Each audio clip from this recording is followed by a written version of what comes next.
Happy Friday, everyone. Thanks for joining us on this edition of Business Daily. I'm Lee Ji-yoon in Seoul. We have plenty on our plate today, so let's get started with a look at today's highlights.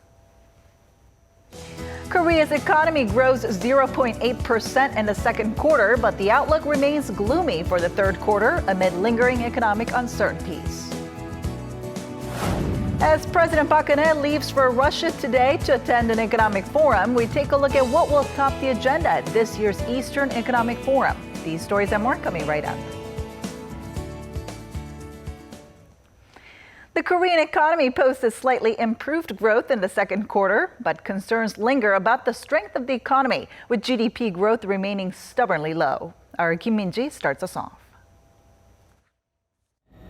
Korea's economic growth has remained under the 1% mark for 3 straight quarters, fueling concerns that the country may be headed for a lengthy cycle of low growth.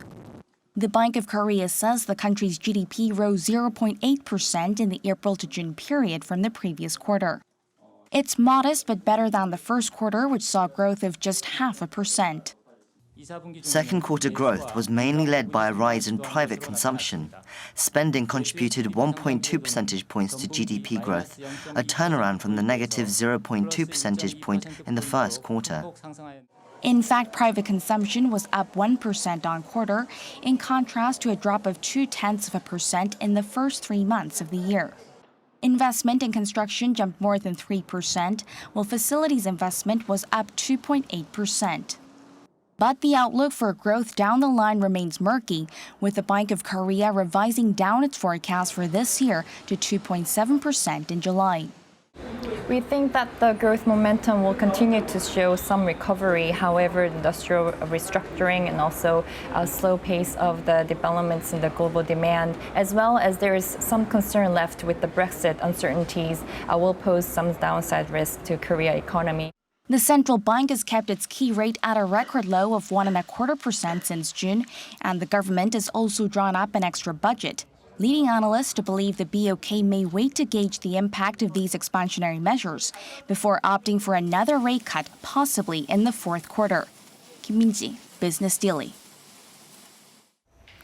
As leaders of G20 nations prepare to meet in China over the weekend, the IMF's chief has urged leaders around the world to undertake forceful policies to avoid getting stuck in a prolonged period of low economic growth. Our Park Jong-hong has the details. A sobering warning from the head of the International Monetary Fund. Christine Lagarde is calling on world leaders to take decisive action to revitalize the sluggish global economy. Her remarks come as G20 leaders prepare to gather in the Chinese city of Hangzhou this weekend. Lagarde said the world is facing what she referred to as a, quote, low-growth trap of high debt, weak demand, eroding workforces and labor skills, weakening incentives for investment, and slowing productivity. We are not getting very good signals, and we will probably be revising slightly down our forecast for growth in 2016. Lagarde also noted that as of 2016, global economic growth had stagnated for 5 years below the 3.7% average that was prevalent between 1990 and 2007. She said weak global growth coupled with rising economic inequality feeds a political climate in which countries resort to inward-looking policies. Park Jong-hong, Business Daily. Global foreign exchange trading has declined for the first time since records were kept in 1986. According to the Bank of International Settlements triennial survey of the world's forex market, as of April, trading volumes dropped roughly 5% compared to 2013 to $5.1 trillion a day. The decline is attributed to the rapid decline in spot trading, which slid an impressive 19% to $1.7 trillion. Korea's central bank, which analyzed the results, said the fall is also tied to a slowdown in global trade and shrinking payment balances. Meanwhile, the forex market here in Korea rose by 0.6%, with an average $47.8 billion changing hands daily, placing the country at 14th worldwide.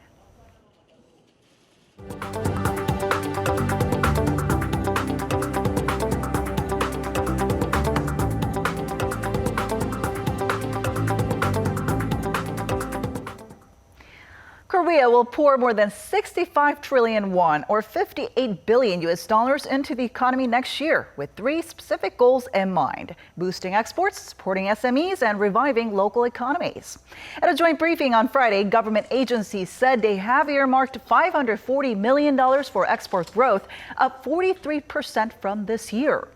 Outbound shipments broke a record downward streak last month, but we don't know for sure yet whether the uptick will lead to continual growth. In light of this, the government said it will create an export voucher program, offering consultation and support measures to local exporters.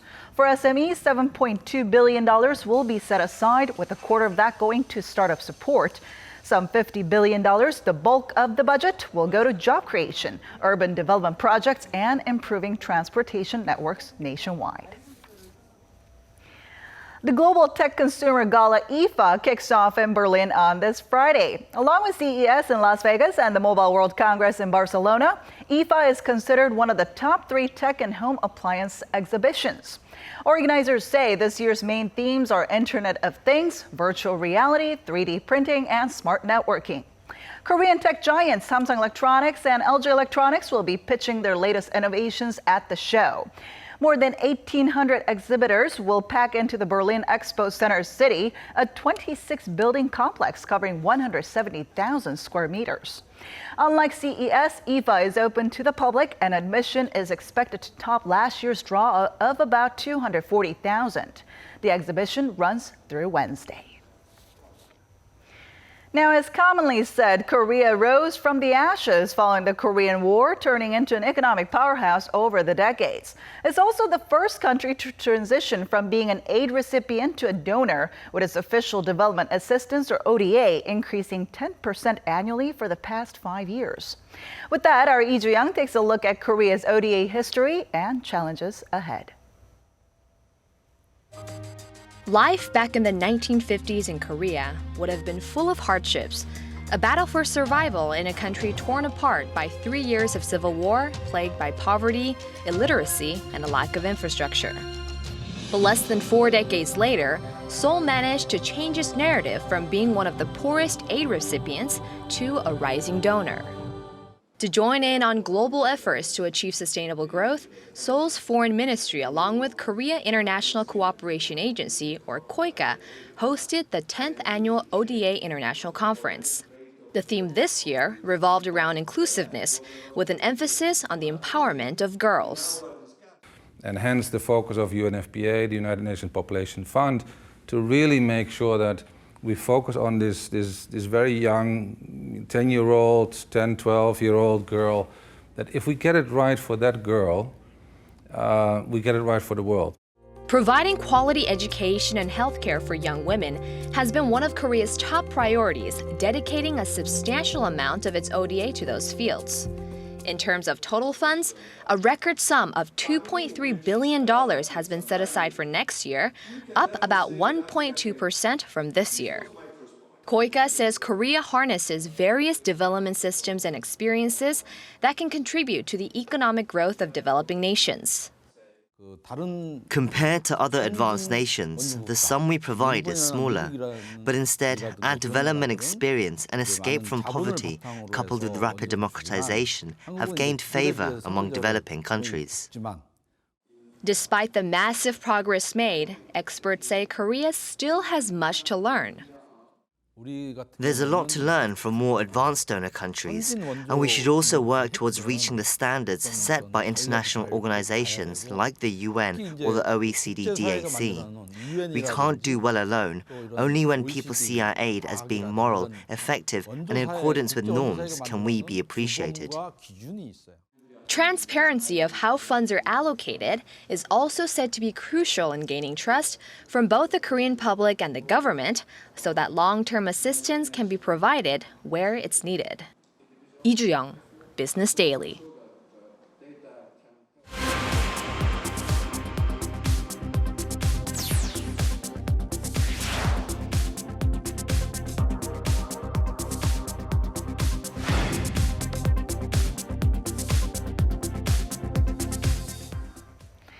President Park Geun-hye has just embarked on her 8-day trip on this Friday, which will take her to gatherings of global leaders in 3 countries, starting with Russia. For more on this, we're now joined by Eunice Kim in the studio. Hi, Eunice. Hello. All right, so let's start with an overview of her travels. Absolutely. So here's what the next 8 days looks like for Korea's head of state. President Park Geun-hye will participate in Russia's second Eastern Economic Forum today and tomorrow, during which she'll also have an audience with President Vladimir Putin. Then, President Park heads to Hangzhou, China for the G20 summit. Notably, she'll have a face-to-face meeting with her Chinese counterpart Xi Jinping on the sidelines. The ASEAN summit takes place from the 6th through the 8th. President Park will continue discussions at the Laotian capital as part of the Korea plus ASEAN, ASEAN plus 3, and East Asia summits. President Park Geun-hye will have the important task of mending bruised diplomatic relations over the impending deployment of THAAD, the U.S. anti-missile system that has drawn the ire of China and Russia, as well as furthering her so-called sales diplomacy. Wow, a packed schedule indeed. And I understand that President Park also gave an interview to Russian media ahead of her flight to Vladivostok. What did she say there? Right, so she made her case that there would be no need for THAAD if Pyongyang would give up its ambitions for belligerent nuclear power, reiterating a sentiment expressed in a previous meeting with her senior secretaries. Take a listen. 이미 수차례 밝혔듯이 사드는 북한 이외의 어떤 제3국을 겨냥하거나 제3국의 안보 이익을 침해하지 않고 또 할 이유도 없습니다. President Park also noted Russia's importance as a permanent member of the UN Security Council in deterring Pyongyang, stressing that the provocations threaten not only the Korean peninsula, but all of East Asia, and that finding a lasting solution to North Korea's nuclear ambitions would also bring more business to realize the economic potential of Russia's Far East. And of course, realizing that potential is exactly why Russia is hosting this two-day forum in Vladivostok. The Russian president has made a priority to develop that major port city along with the Far East region at large. You're absolutely right. Russian President Vladimir Putin, his term actually ends in 2018, his third term. And Russia, of course, has been in the midst of a recession that began at the start of last year. It's worse, they say, in 2 decades. So Russia has been looking to get some real traction behind its development drive. Now, even a law that offered to give out free land to Russians willing to move to the Far East has seen little response, in part due to the lack of infrastructure in place. The Far East sprawls over nearly a third of its vast territory, a region larger than the whole of India, but home to just 6.3 million people, a growing number of whom are crossing over from China.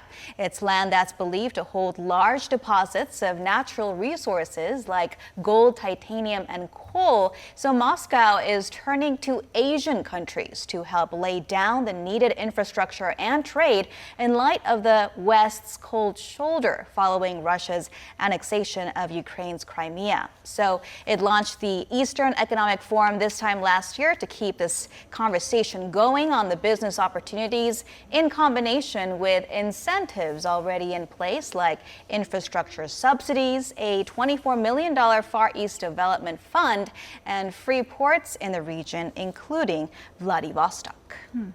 So what kind of results are we expecting from this two-day forum? I mean, are there any agreements that are ready to be signed? Well, according to Russian media RT.com, it is saying that about 130 agreements are ready to be signed at this meeting, worth a combined $15.3 billion. Moscow is hoping to double that figure within a year. And we are seeing a noticeable change in posture from China and Japan on trade with Russia.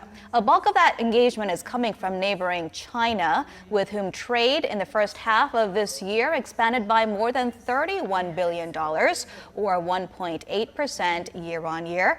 Russia's Sputnik News reports this week a Chinese technology giant has agreed to help distribute Russian produce in China via its online platform with a reach of 800 million people. Now, Japan also looking to be warming up to Russia. Prime Minister Shinzo Abe is showing initiative to get beyond a decades-old World War II territorial dispute by creating a ministerial post charged with economic cooperation, specifically with Russia.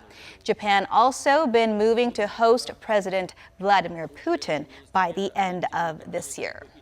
Now, I'm wondering, how has Korea's economic partnership with Russia been then? Well, in fact, a presidential envoy to the Far East from Russia did give an interview about a meeting with Seoul officials on August 25th. He said progress on humanitarian fronts such as tourism and science has been good, but more tangible business partnerships like investment and finance has been, quote, far from rosy. Dialogue does continue, though, on infrastructure development as well as a free trade deal to improve the $6.6 billion trade deficit Seoul logged with exports to Russia last year. Well, definitely a lot to look forward to next week with all these sideline meetings and gatherings. Hope to see more good coming out of the Med on this. Absolutely. Thank you so much for coming in today. You bet.